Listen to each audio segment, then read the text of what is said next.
राजीव बिंदल रहेंगे। इस समय मंच पर उपस्थित हमारे प्रत्याशी आदरणीय सुरेश कश्यप जी, हमारे जिला अध्यक्ष आए,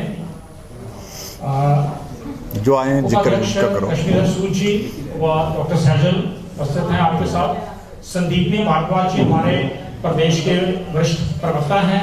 बिट्टू वर्मा जी, विनीत वर्मा जी हमारे प्रवक्ता, और करण जी हमारे मीडिया प्रभारी उपस्थित हैं। उनके साथ विशेष तौर पर हमारे इस पार्लियामेंट्री क्षेत्र के प्रभारी सुखराम चौधरी जी यहाँ उपस्थित हैं। मैं निवेदन करूंगा डॉक्टर बिंदल से, तोमर जी प्रवक्ता हैं, सबका परिचय एक साथ कराओ। उपलब्ध हैं शैलेंद्र गुप्ता जी हमारे जिला के प्रवक्ता हैं। तो मैं निवेदन करूंगा डॉक्टर बिंदल से कि प्लीज आप अपना वक्तव्य रखें।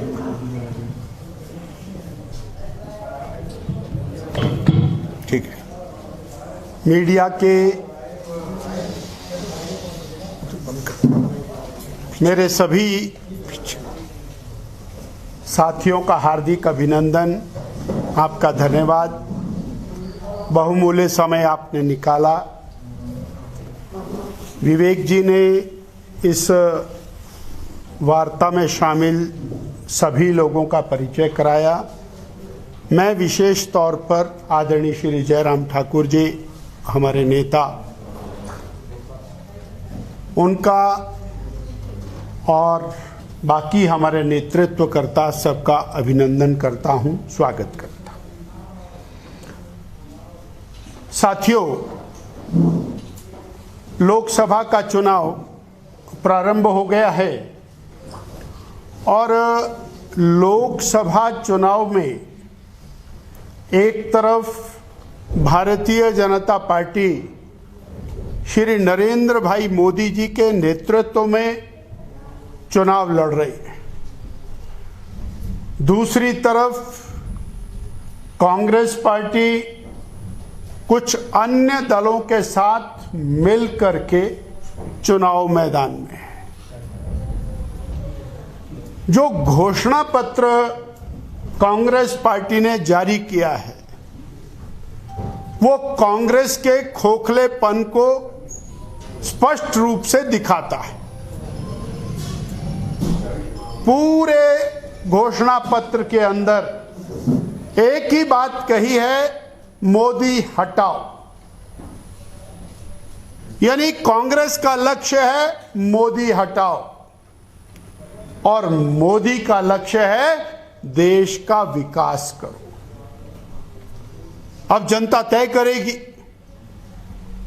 कि मोदी हटाना किस लिए, कि परिवारवादी पार्टियां अपने परिवारों का पालन पोषण करने के लिए आगे बढ़ना चाहती है। कांग्रेस पार्टी टूटती चली गई, बिखरती चली गई, परंतु एक परिवार की चिंता इन्होंने की।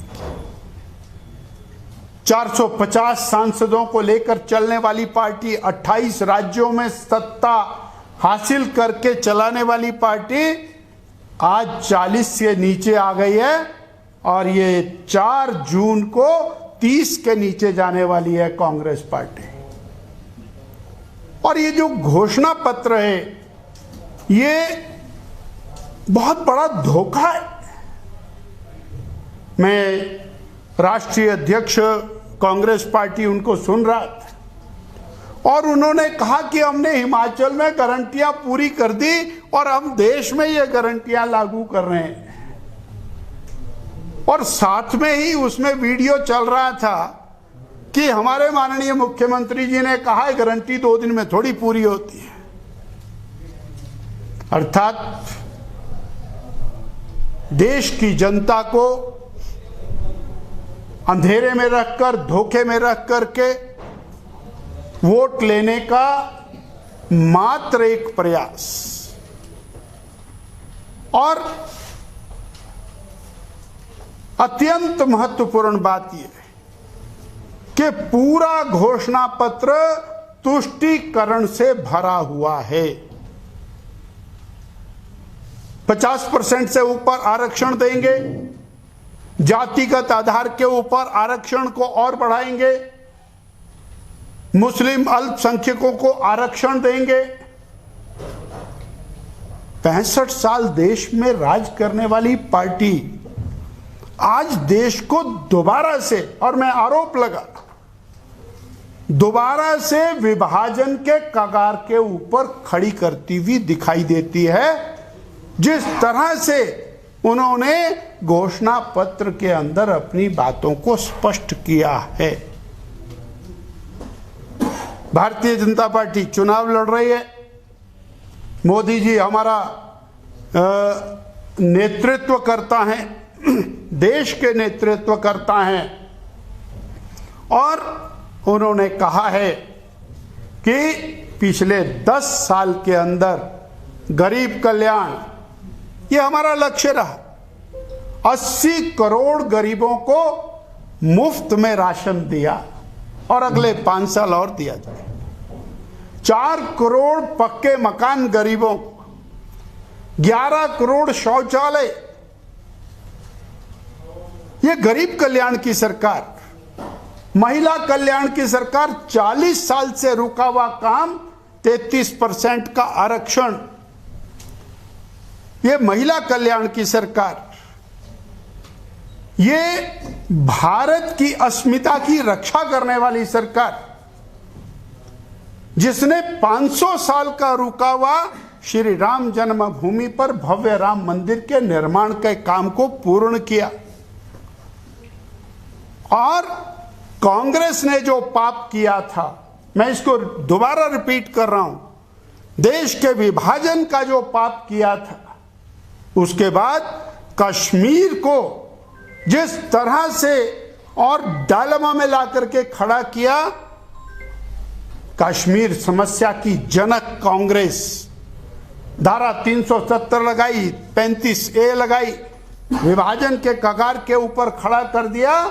आज धारा 370 हटा करके देश को मजबूत करने का काम मोदी जी ने किया। आज हम जनता में जाएंगे, तुलना लेकर के जाएंगे। 10 साल कांग्रेस सरकार के 2004 से 14, 10 साल मोदी सरकार के 14 से 24, 4 से 14 घोटालों की सरकार। आप बेहतर जानते हैं, चाहे वो 2G घोटाला, 3G घोटाला, कोयला घोटाला, हेलीकॉप्टर घोटाला, भूमि घोटाला, गेम्स घोटाला, 20 लाख करोड़ रुपए के घोटाले 10 साल में।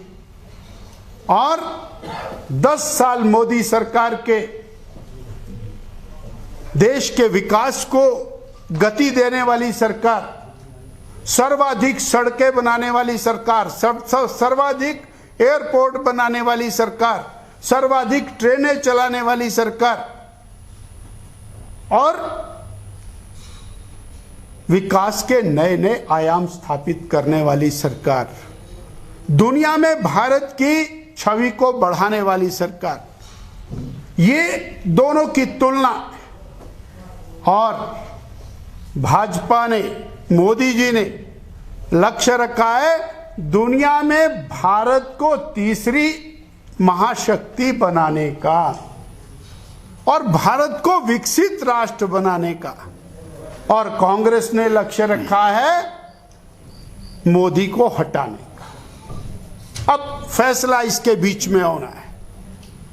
हम 11वें पायदान से 5वें पायदान पर आर्थिक शक्ति के रूप में जब आए, तो हमारे पास इंफ्रास्ट्रक्चर डेवलपमेंट के लिए 10 लाख करोड़ रुपए की अलॉटमेंट इस साल की गई, जो आज के इतिहास में सर्वाधिक है।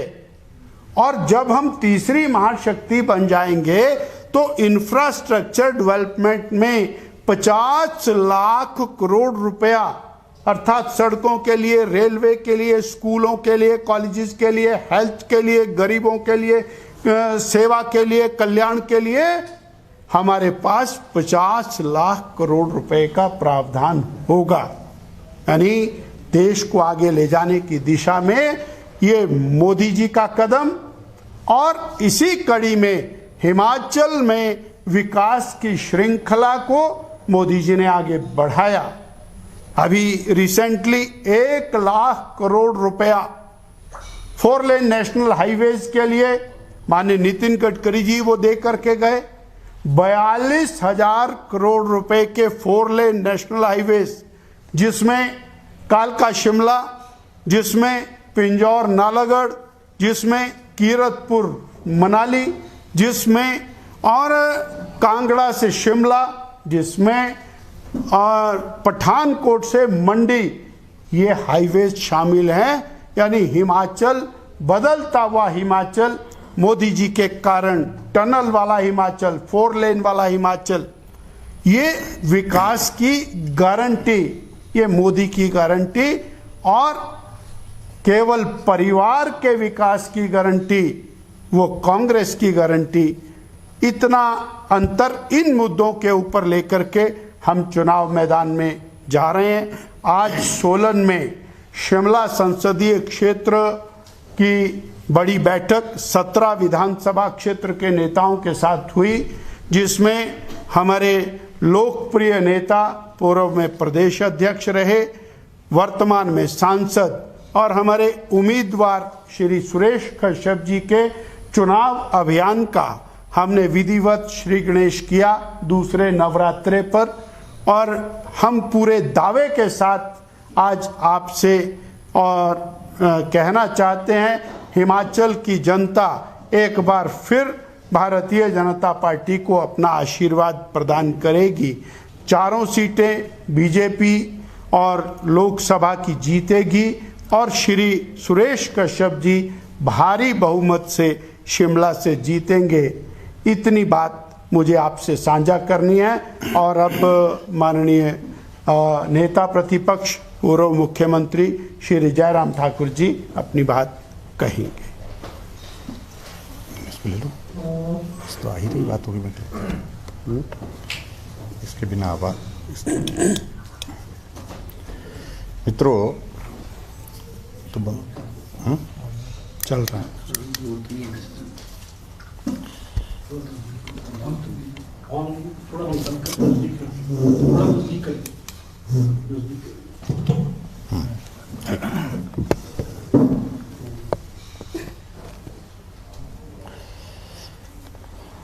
मित्रों, हमारी पार्टी के सम्मानीय अध्यक्ष डॉक्टर राजीव बिंदल जी ने आपके सामने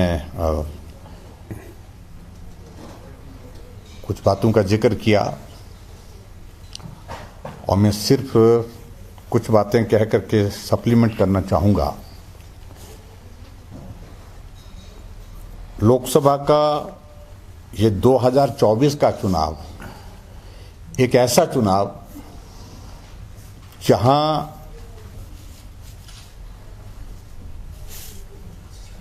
पूरे देश भर में एक इस तरह का वातावरण है कि देश में सरकार अगर बनेगी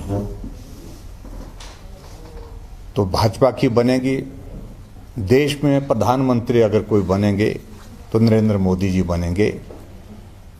इस बात को लेकर के कोई भी प्रश्न कहीं भी खड़ा नहीं है। हमारे लिए सौभाग्य की बात है कि नरेंद्र मोदी जी एक ऐसा नेतृत्व एक लंबे अंतराल के बाद भारत को मिला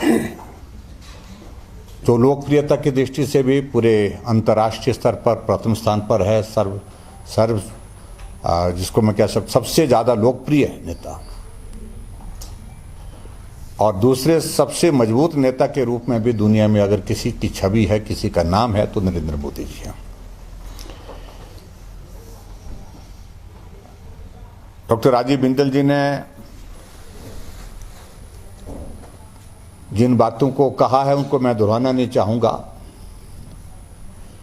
मैं थोड़ा हिमाचल के संदर्भ में कुछ बातों का जिक्र करना चाहता हूँ। पिछले दिनों हिमाचल प्रदेश में जो राजनीतिक घटनाक्रम घटित हुआ है उसके पश्चात प्रदेश सरकार कांग्रेस की जो है वर्तमान में उसकी स्थिति बहुत हास्यास्पद बनी हुई है। हालांकि जनादेश के हिसाब से अगर हम कहें कि बहुत बड़ा बहुमत उनको हासिल था,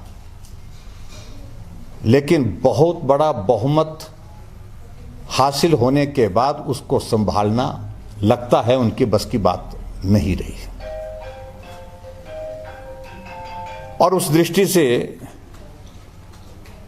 हम देख रहे थे सरकार बनने के बाद बातें तो बड़ी बड़ी होती रही, बड़ी बड़ी हाँकते रहे, व्यवस्था परिवर्तन, सुख की सरकार, हम राजनीति के लिए नहीं आए हैं, हम सेवा के लिए आए हैं।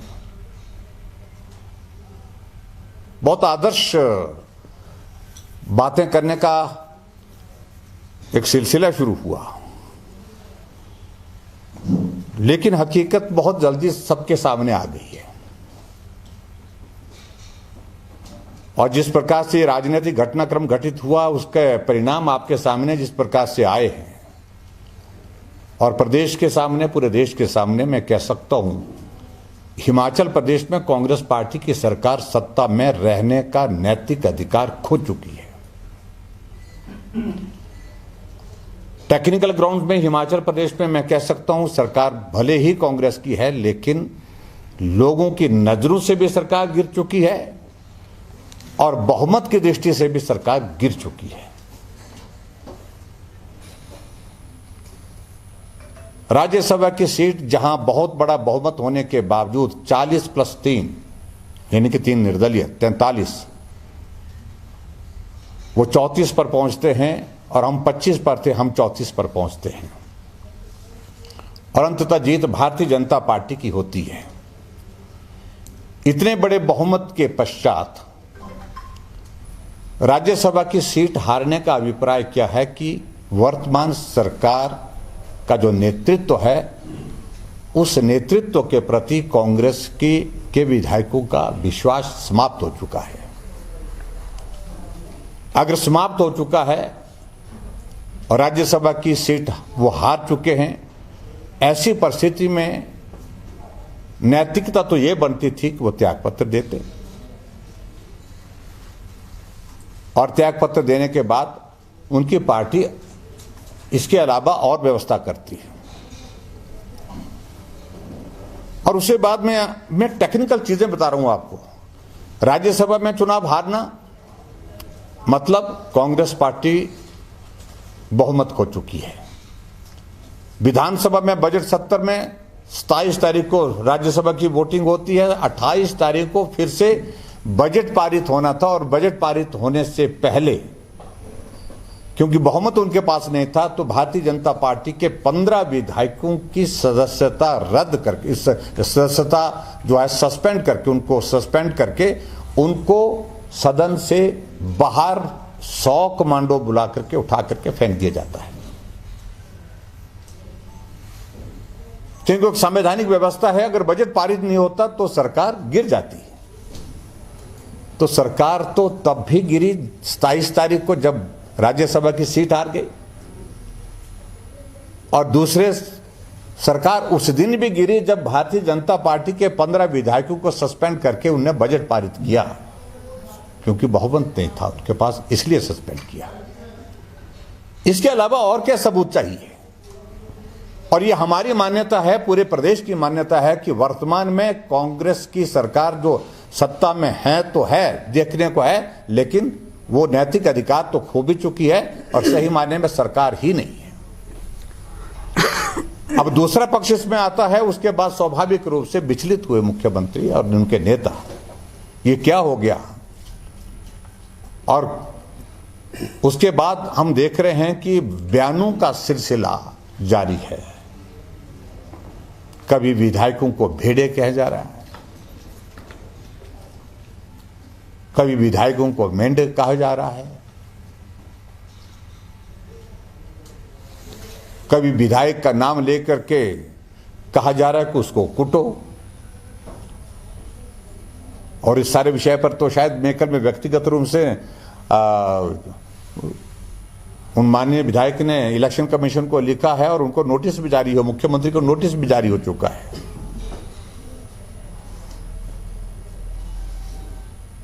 सत्ता आती जाती रहती है, लेकिन मुख्यमंत्री को अपना संतुलन नहीं खोना चाहिए। बार बार इस बात का जिक्र कर रहे हैं कि भारतीय जनता पार्टी दोषी है, और कुछ जगह उन्होंने आरोप लगाए हैं कि पैसे दे करके खरीदा गया है, और उनको इस बात को समझना चाहिए कि वो बयान उनका कितना गंभीर है। 9 के 9 विधायकों ने मुख्यमंत्री को नोटिस दे दिया है, और उनमें से एक विधायक ने, पूर्व मंत्री भी रहे सुधीर शर्मा ने, कोर्ट में मामला भी, क्रिमिनल केस जो है उसमें दर्ज करने के ये जो है उसके लिए अपने दायर कर दिया है,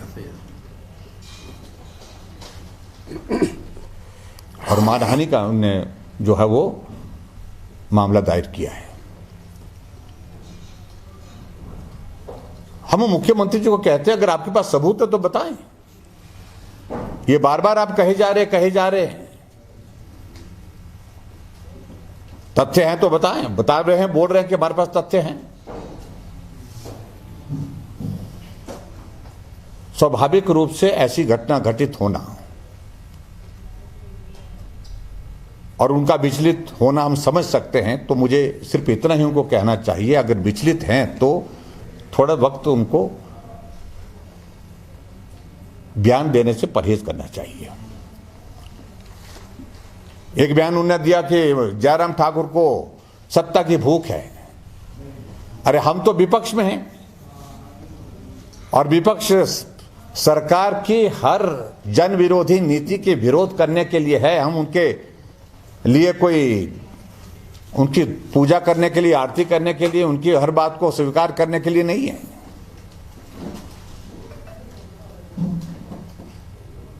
सरकार बनने के बाद जब उन्होंने संस्थान रद्द किए तो हमने उस वक्त विधानसभा के अंदर, विधानसभा के बाहर उसका विरोध किया। उन्हें झूठी गारंटी दी, उन झूठी गारंटी पर हमने उनके खिलाफ जो आवाज कहनी थी, हमने कहा पूरा करिए, पूरा हो नहीं पा रही है। उसके बावजूद हमने लोकतांत्रिक व्यवस्था के मुताबिक विरोध किया। वो हमारा अधिकार है, उस अधिकार के बारे में टिप्पणी कैसे कर सकते हो?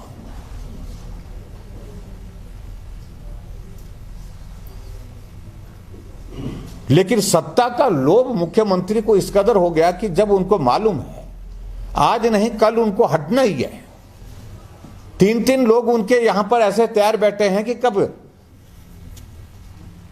ये तो कांग्रेस के नेतृत्व ने ऐसा ऊपर से दे रखा है कि लोकसभा के चुनाव तक चलते रहो, उसके बाद हटा देंगे,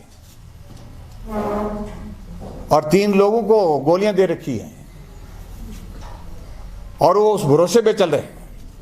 मैं पहला प्रश्न करना चाहता हूं मुख्यमंत्री जी, इस बात को आप स्पष्ट करें कि आपके पार्टी की अध्यक्षा जो सांसद है वो ये बात कहती है कि लोगों के काम नहीं हुए, कार्यकर्ताओं की अनदेखी हो रही है, नेताओं की अनदेखी हो रही है, विधायकों की बात सुनी नहीं जा रही है। ऐसे हालात बन गए हैं कि हम चुनाव लड़ने की स्थिति में नहीं है, इसलिए मैं मंडी लोकसभा क्षेत्र से चुनाव नहीं लड़ूंगी। ये मेरा कहना नहीं है, ये कांग्रेस पार्टी की जो वर्तमान अध्यक्ष है उनका कहना है, उनका बयान है मीडिया के सामने। कांग्रेस पार्टी के विधायकों ने एक बार नहीं अनेकों बार अपनी बात कही, लेकिन उनके बावजूद ना मानी गई ना सुनी गई, और आखिरकार परिस्थिति यह बनी कि राज्यसभा में वोट डालने की बात आई तो उन्होंने कांग्रेस के पोलिंग एजेंट को वोट दिखा करके वोट कास्ट किया कि हम ये कर रहे हैं। उसके लिए हम दोषी हैं क्या? कांग्रेस का मंत्रिमंडल से त्याग पत्र दे करके कहते हैं कि मेरे पिताजी का इतना बड़ा योगदान रहा है, लेकिन उनकी दुखद मृत्यु के पश्चात 2 गज जमीन नसीब नहीं हो पाई अपनी ही सरकार में। ऐसी जलालत में आंसू बहाते हुए उन्होंने इस्तीफा दे दिया। उसके लिए हम दोषी हैं क्या?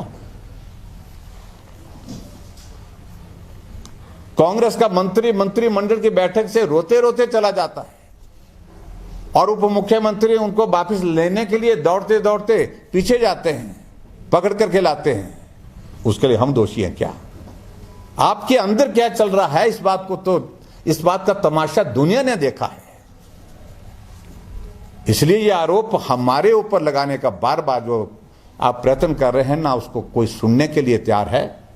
अगर आप सुनाने की कोशिश कर रहे हैं तो मानने के लिए कोई तैयार नहीं है। क्योंकि हिमाचल प्रदेश में मैं भी 5 वर्ष मुख्यमंत्री रहा हूं और सरकार विधायकों के चुने हुए प्रतिनिधि के सहयोग और समर्थन से चलती है। उनकी बात को सुनना, उनकी बात को मानना, उनके काम करना, यह मुख्यमंत्री का दायित्व है। और इसके अलावा बाकी सारी चीजों को लेकर के मैं इतना ही कहना चाहता हूं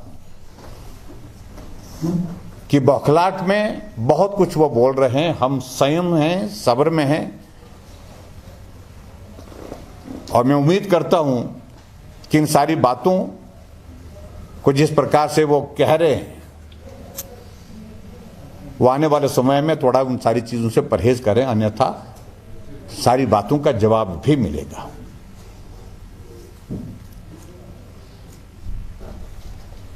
और हिमाचल प्रदेश में जब 15 महीने की सरकार का अगर मैं जिक्र करूं, 1000 संस्थान चले हुए संस्थान बंद कर दिए। क्या सरकार इसको कहते हैं? सरकार काम करने के लिए होती है, काम रोकने के लिए, काम बंद करने के लिए नहीं होती है। अगर ऋण की बात कहते हैं तो हिमाचल प्रदेश में हमने 5 साल में 19,600 करोड़ रुपए ऋण लिया। यहां 15 महीने में 1800 करोड़ रुपए ऋण हो गया, ले लिया। आप कल्पना करो कि 18,000 करोड़ के करीब ऋण ले लिया। आप कल्पना करिए कि हो क्या रहा है। भ्रष्टाचार की सारी सीमाएं टूट गई है। पूरा इंडस्ट्रियल सेक्टर जो है वो भाग रहा है हिमाचल प्रदेश से छोड़ करके।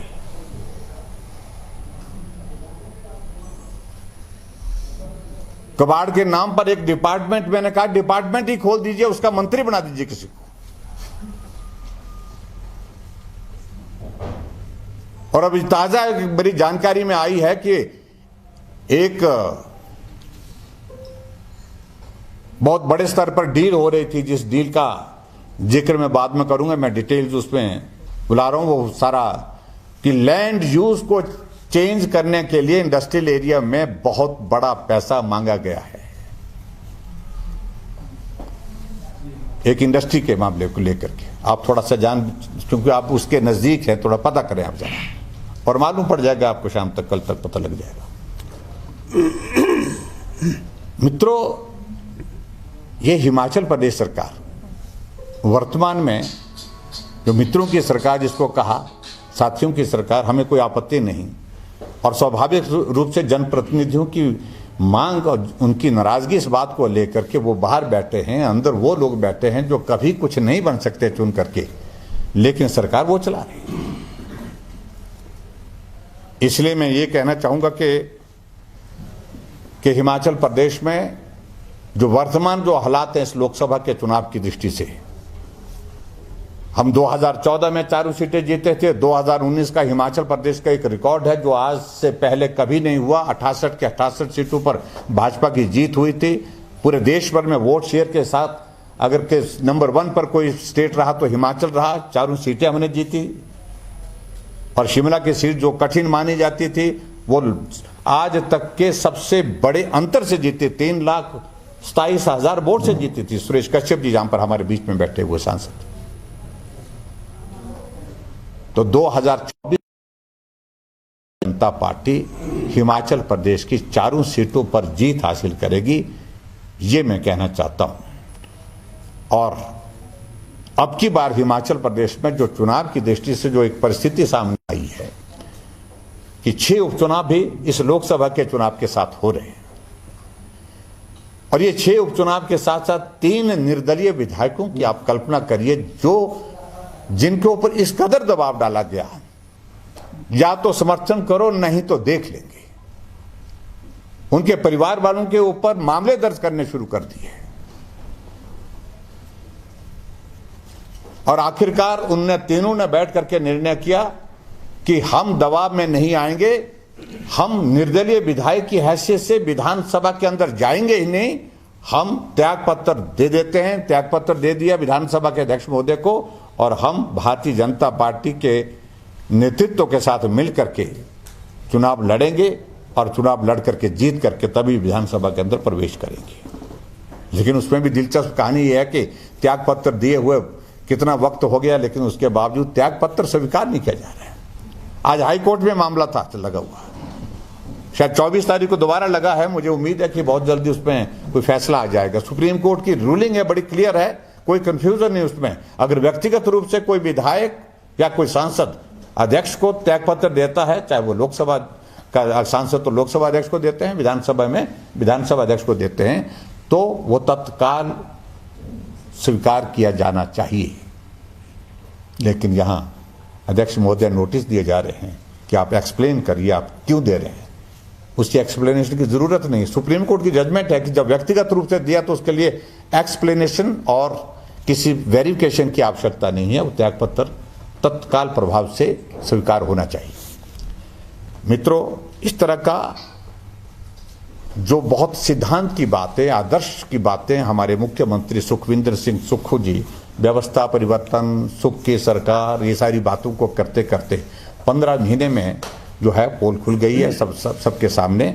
मैं यही कहूँगा कि सत्ता का स्वाभाविक रूप से निकलना उनको बहुत पीड़ादायक लग रहा है।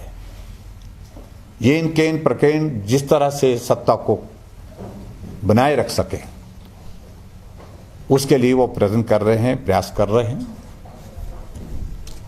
और मैं समझता हूं कि ये बहुत लंबा दौर नहीं चलेगा।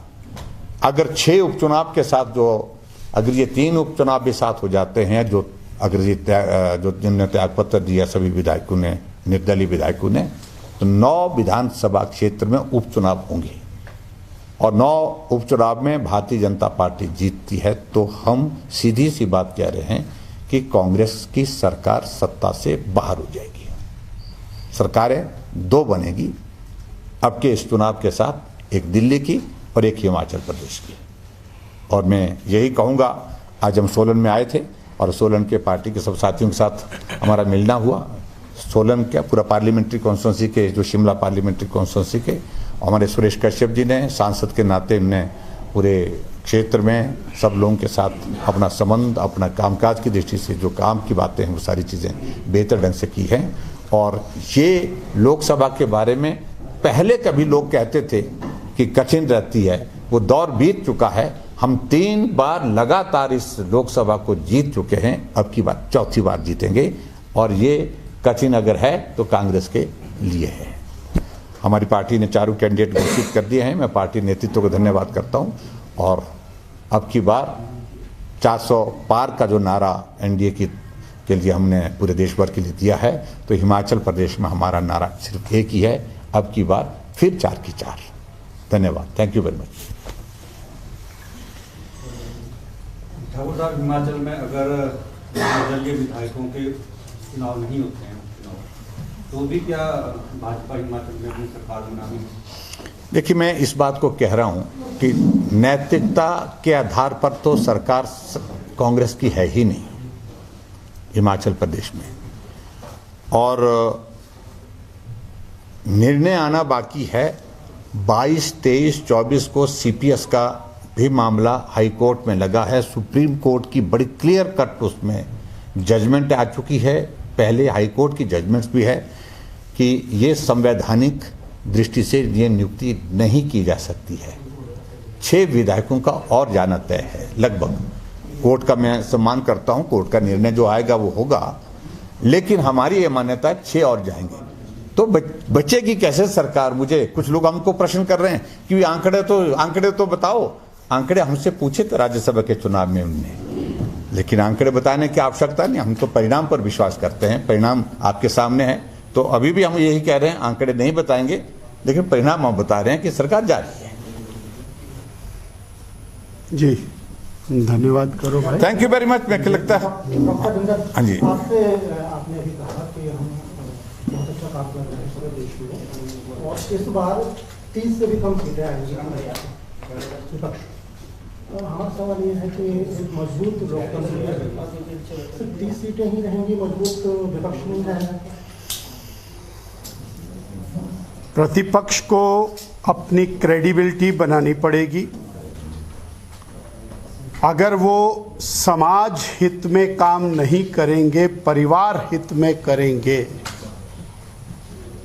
तो कांग्रेस समाप्ति की ओर बढ़ती हुई दिखाई दे रही है और आने वाले समय में और समीकरण पैदा होंगे। परंतु आज के चुनाव के अंदर कांग्रेस ने अपने आप को हाशिए पर ला करके खड़ा कर दिया और उनके चुनाव घोषणा पत्र ने और प्रूव कर दिया कि वो राष्ट्रहित के अंदर चिंतन नहीं कर रहे हैं। ना नेता है, ना नेतृत्व है, ना नियत है, ना नियति है। इसलिए उनका नीचे जाना स्वाभाविक। कश्यप जी के ऊपर आरोप है कि इन्होंने 300 पंचायतों को एक की धनराशि दी थी। हो गया, कश्यप जी फिर बैठेंगे आपके साथ। धन्यवाद। सांसद निधि कितनी होती है? सब जगह वो खुला था, सांसद की सेवा के लिए खुला था। आपका धन्यवाद। लगातार बुलाएंगे। करेंगे। So thank you very much. आओ चाय पीते हैं।